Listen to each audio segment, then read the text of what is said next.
So what we have here is a little piece there that's got a slot in it at point C. It has a little link connected from point A to point B, and then it's got a roller over there at point E. Okay? And what we are supposed to do is to find these three items. We're supposed to find the force in link AB. We're supposed to find the force that roller E carries, and then the force that the pin at slot C carries. Okay? So, there it is. And you guys know everything that you need to know to begin working this problem already. So there's probably not even much of a reason why I need to be up here helping you, right? But I will. I'll be the host, okay? So why don't you guys help me out, though? Tell me, what should the first step be? Good job. You are absolutely correct. The first step should be a free body diagram. Of what? What body should I draw a free body diagram of? Okay? So we generally, not always, but generally we want to sort of pick out one body and we'll draw that whole body, right? So I think when you say body CD, I'm going to interpret that to mean that whole thing, basically B, C, D, E, right? And so we'll draw that little body.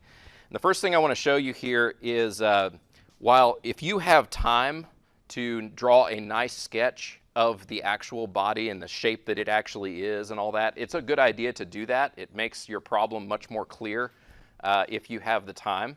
However, there are some situations where you're trying to work a statics problem in less time than you otherwise would have wanted to. Like when? Okay, like 6 days from now, someone says. I didn't check out that to make sure that that is the correct number. But your exam is coming up, and so sometimes you want to be able to work an exam problem quickly.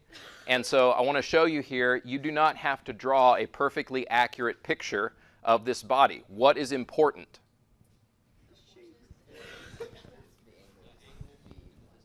Okay, so we basically need to, with a sketch of the body, we need to get all of the points that we care about included on the body, right? And that's basically it. And you can draw something as simple as that right there. And that can be your body that you draw, okay? Again, I recommend if you've got the time, it's better to draw the whole body exactly how it really is in real life, right? Or whatever the picture shows you. It's better to do a better representation of that. But if you're trying to work something in the interest of time, it's okay to go more simplistic like this, all right? So that's number one. What do you think the next step is?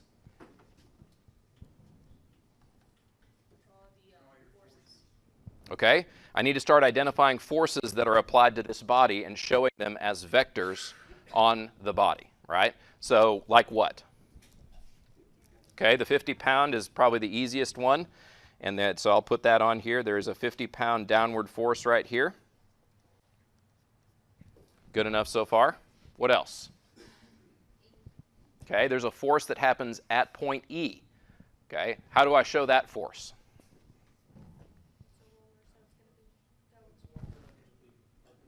Okay, yeah, I've heard a couple people here say it's a roller, and so the force is going to be perpendicular to the surface that it rolls against. Okay, which means that it kind of sticks up like this. Okay, and do we know the magnitude of that force? We don't, so we probably should give it a variable, right? Give it a name. Okay, I like FE, F sub E, all right? Okay, we can go ahead if we'd like at this point and look at the dimension that we know about that. We know that it is elevated 65 degrees from horizontal right here, which means that the line of action for that force, again, is perpendicular to the surface it rides against. So what does that tell us as far as, say, this angle right here? All right. Well, what we can answer there is that this has got to be perpendicular. So the sum of these two has to be what? 90. Okay. So if you have 90 degrees minus 65 degrees, I think I heard some people saying 25 degrees, right? So that tells us there that this line should be 25 degrees.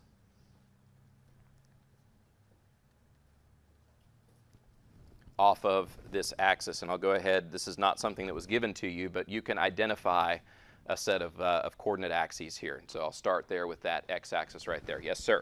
Could you draw that force pushing down the roller as opposed to the roller pushing on the body? Okay, so his question is, could you show that force pushing on the roller rather than pushing on the body? And the answer is yes, but it might not help you, right? If you drew a free body diagram of just the roller, here's what it would tell you.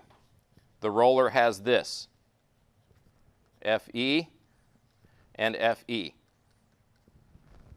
Does that help us at all?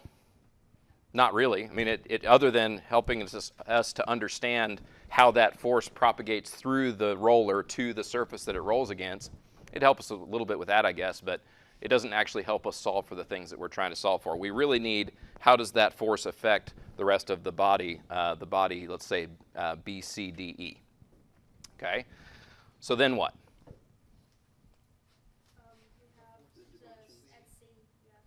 Okay? All right, be careful. So at C, I heard someone say, at C I have two forces, okay? And I see why that might be a tempting thing to say. There's a pin there at C, but this is a different kind of pin for some reason. Okay? Yeah, that slot right there, that's what we generally call a slot. That slot right there allows one kind of motion, right? What direction does it allow motion? Vertical, which means that it has no reaction force in that direction. Okay? And so where I've put this arrow over here, this is a reaction force that might exist at C that keeps it from shifting left and right, but it won't have any force like that up and down to keep it from shifting in that direction. What do you want to name that force? Okay, FC. Then what? Okay, there's a pin at B. And do I know anything about the force acting at the pin at B? Is member AB a particular, is it a special kind of member? Yes. Okay. I think we've given that the name of a link. Okay, as a matter of fact, I use that over here, link AB. What's special about a link? It has only two pins. That's the only place that it's loaded, is at two pins on its ends. And there's no other forces acting on it, right? Those pins are frictionless. When that's the case, then that link really only has two possibilities for how it might, experience force. It either will experience a compressive force, which will push in on the link like this, or it might experience a tensile force, which pulls out like this. But in either case, there is a line of action that acts from pin to pin, right? So this little link right here, it's going to look like one of those two options as far as what kind of force it experiences. So it's very simple. And what that means is that when we look at the BCDE free body diagram over here, we know what direction the force acts on that diagram in terms of the line of action, right? Whatever the line of action, or whatever the line was between point A and point B, that's the same line that we can draw on here and say that that's the line along which that force would act. Okay? What else do we know? Okay, we do know that that angle is 20 degrees relative to horizontal, so I don't mind putting that on here and copying that down. Do we know whether that link is in compression or tension? If it were to shift down, it would be pulling on the member, like on the link. Okay. And so if our free body diagram is the one that's pulling, wouldn't the force be a shoot? It's fine. I mean, these are interesting things to think about. If you have to look at that a little bit and say, I don't know what direction necessarily that pulls, that's okay. As a matter of fact, you could study it and study it, study it, and at the end not come up with what direction acts in that link, and it's not that big a deal, right? You can just pick something, right? As long as you know what you are assuming, you can just pick one and assume it, okay? So which one do you want to assume? Okay, compressive or tensile, I think I heard someone say. Compressive? Yeah. Okay, so what we're going to do is we are going to pick compressive, which is like the red arrows up here, right? Compressive is anything that tries to take a member and make it shorter. okay? And so that member, that link member, if you have the red arrows acting on that link member, it's going to try to make it shorter, right? And that's compressive. So if we're assuming compressive, what does that mean as far as the force that acts on point B for the member BCDE? Okay? Remember, so what we're looking at is this force right up here is the one that we want to look at what that force is on the other body. So Newton's third law says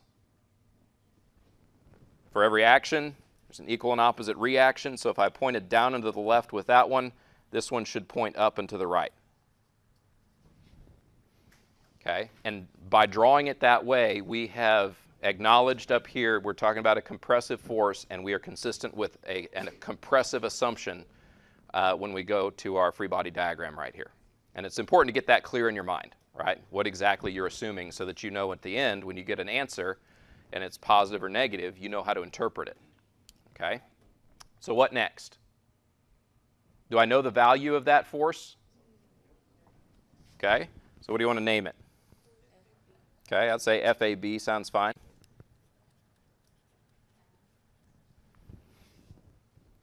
Okay? What else do I need? Okay, I do want some distances, so I probably want to show things like this. You know, I had 14 inches right here, so I'll copy that over. I have 8 inches right here, copy that over, and of course I've got the 9 inches right here. Okay? And then I'm missing one other thing. I started with my x-axis over here to really finish this off, even though this one's, you know, sort of a technicality. It is a good idea to label what directions you're talking about with x and y. All right? Anything else you can see that I may have missed? All right, so here's our free body diagram. What's next? Okay? What you do with a free body diagram is you write equilibrium equations, right? So what does that look like? Where should we start? Okay. Well, I'll tell you what. Let's pretend like we don't have a good idea where to start. We just start writing something, all right? So let's start writing just sum of forces in the x.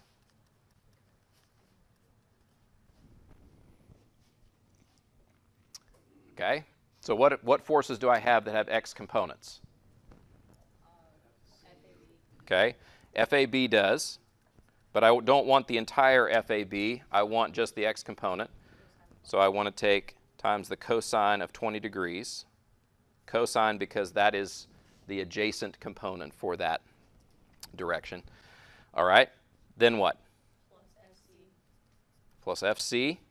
Do I need to multiply it by any kind of a trig function or, okay? Why not?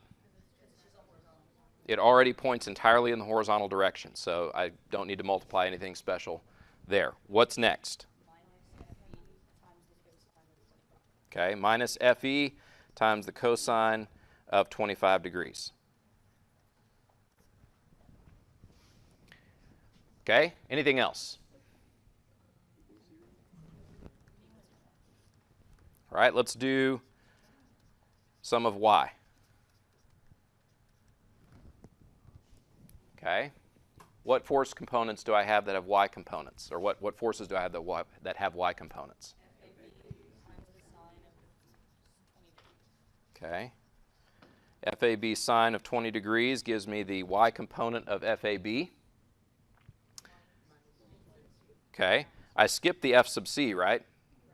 Okay, so then I have the minus 50. I'm going to actually, let me save that for last. Over here, I'm going to have plus FE sine of 25 degrees. Okay, and I said I was going to save the 50 for last. Minus 50 pounds equals 0. Okay, now let's sum moments. And again, I'm going to do this two different ways for you, okay? The first way is, what if you don't have any idea how to try to shrewdly write equations? You're just going to write them somewhere. And to you, you're looking at it and you say, well, the axes that I chose were at, they're centered at point C. Let me just pick point C. Okay? We'll just pick that point and we'll sum moments around there. Okay? What do we have as far as moments that are created about point C?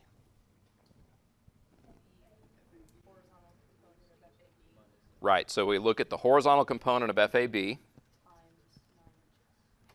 Okay, so to get the horizontal component, I multiply by cosine of 20 degrees, right? And you're saying I need to multiply that by 9 inches, okay, and I agree. Do I need that to be positive or negative? Okay, if counterclockwise is positive, how I've drawn over here on the left, then this should be negative, right? Okay, good. What's next?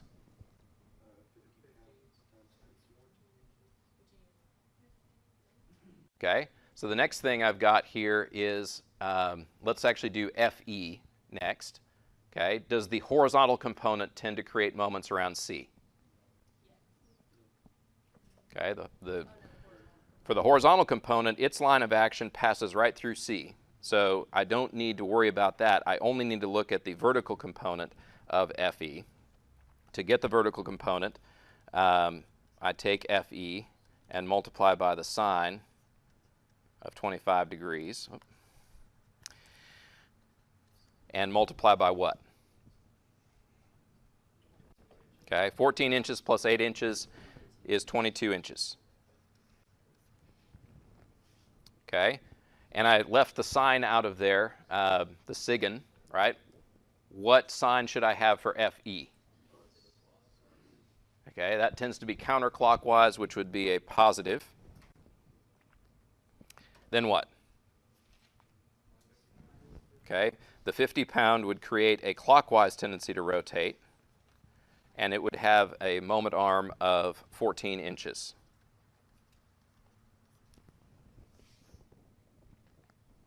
Okay, equals 0. Now this is actually a very interesting set of equations right here. Okay, it's interesting because how many equations, how many unknowns? Let's first answer that question. 3 equations, 3 unknowns. And they are linear equations. Okay, that means I can plug these straight into my 3x3 solver that I have in the calculator, and it will give me an answer, right? Which is great. But actually look at it carefully. Look at the second 2 equations.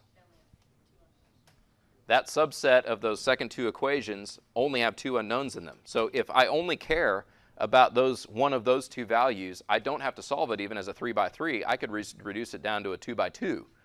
And that might be that much easier to enter into a calculator, for instance. All right? I'm going to do this with a 3x3 because I want to know what all of them are. But I just wanted to point it out that you could do it as a 2x2 because it's a reducible system in that way. Okay? So here's the calculator. I'm going to go to equation mode.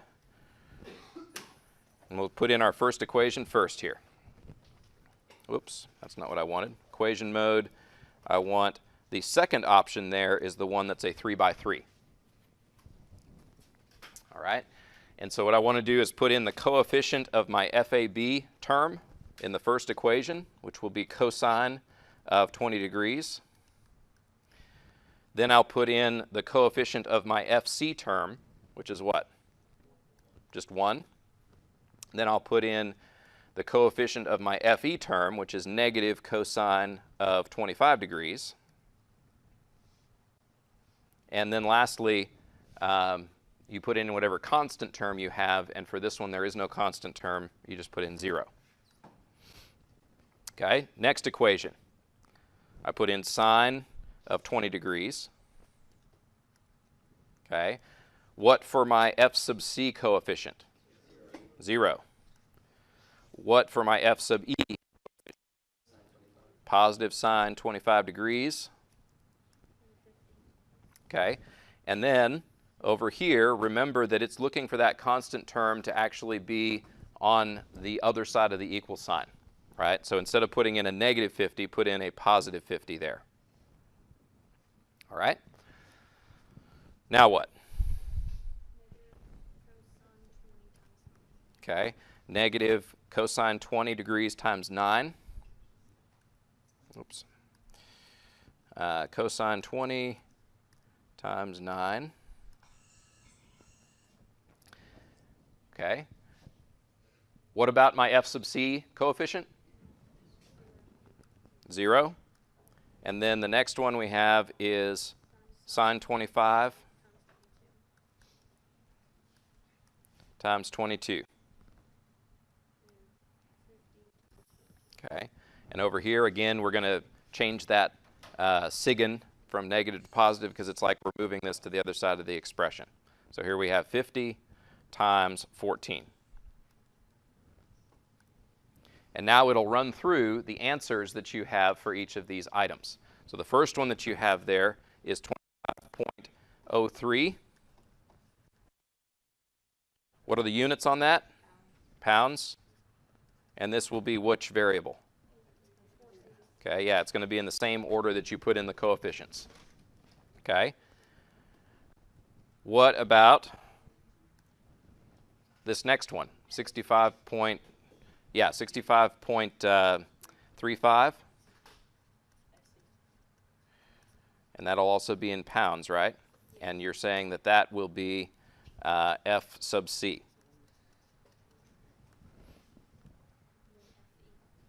And then lastly, the force in roller E is going to be 98.05.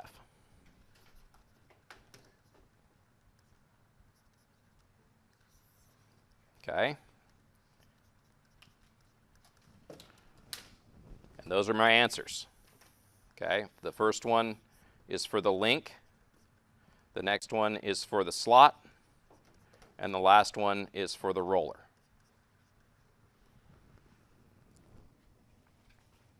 All right.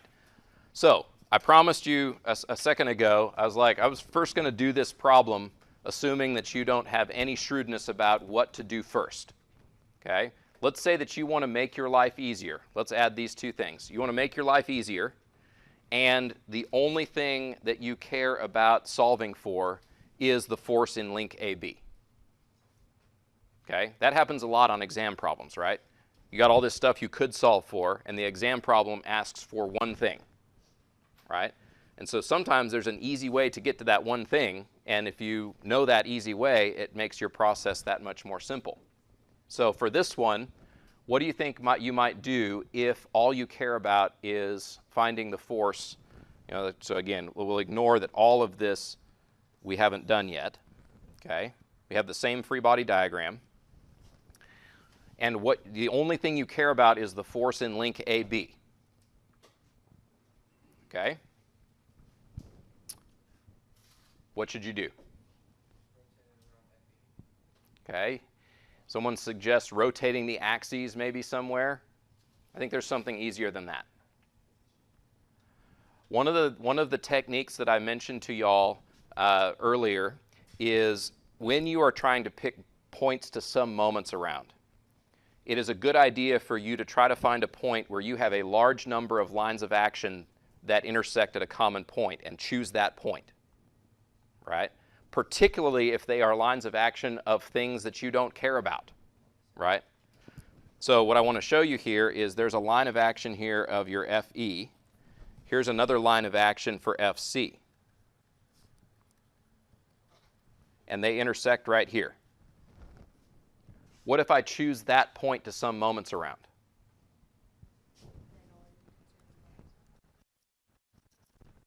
Okay, summing moments here, that is point E. Take counterclockwise to be positive. What would that sum look like?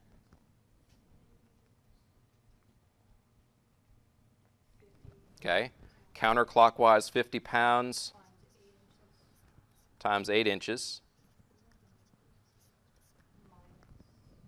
Okay, a clockwise tendency to rotate of the FAB term there, so I have minus, and I want to actually probably split that into two components too, right? So which one do you want to deal with first?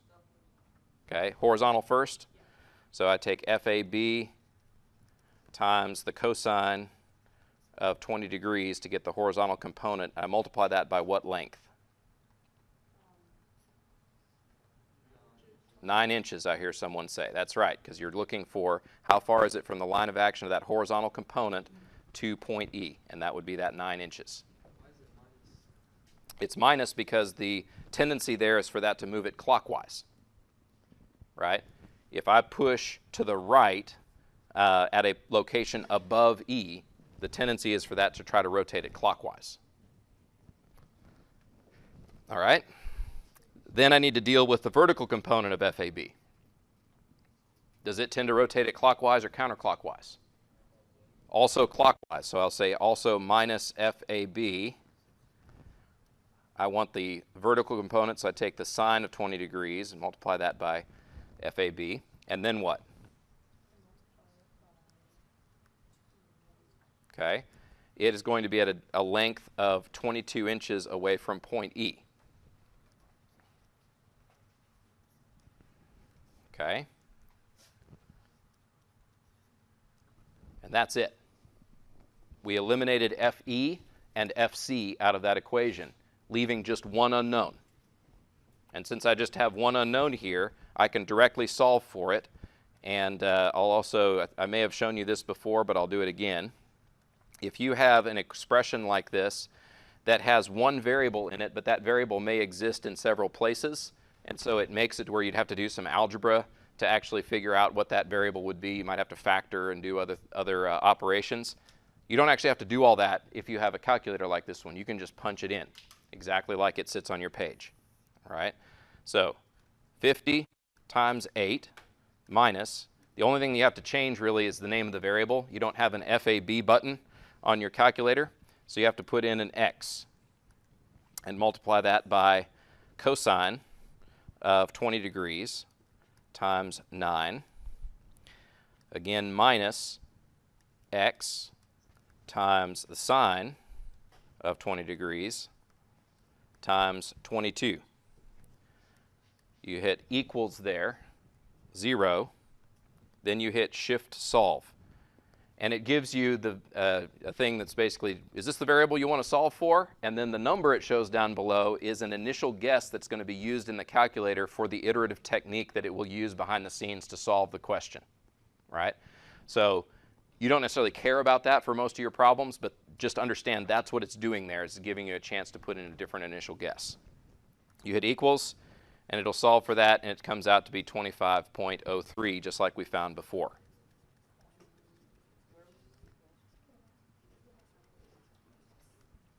Okay. It's a question I heard from out in the crowd here. Where is the equal sign? To get the equal sign, you might see here the alpha key, and then above the calc key, it has this little equals. You hit alpha and then that button, and it gives you the equal sign.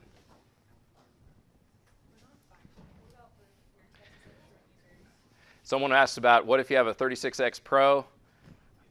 Off the top of my head, I don't know. But it has the same capacity, but all the keystrokes are different. All right, so that's our problem for today. Any questions from anybody? Fantastic. Thank you for your attention.